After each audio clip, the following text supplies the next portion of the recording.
જેતપુરમાં Diwali ફનફેરમાં ride તૂટી પડી હતી। આ ઘટના બાદ મામલતદાર સહિતની ટીમો ઘટના સ્થળે પહોંચી હતી।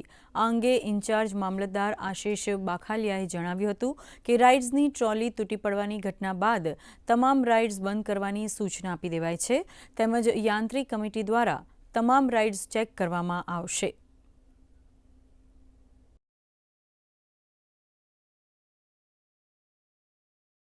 સવારમાં અમે અમારા સોર્સથી જાણ્યું કે એમને કેજે હોસ્પિટલાઇઝ છે, માથામાં ટાંકા છે અને સાંજે એમને રજા આપી દેશે ભાઈને। અને એ દરમિયાન પછી અમારી હેડ ઓફિસને જાણ કરી કે આવું આવું છે, એટલે મેળો અત્યારે બંધ કરવાની અમે સૂચના આપી દીધી છે કે ભાઈ એની આખી યાંત્રિક કમિટી હોય છે કે એમના બધા રાઇડો ચેક કરવાના હોય છે, R&Bથી માંડી અને ચીફ ઓફિસરના બધાને।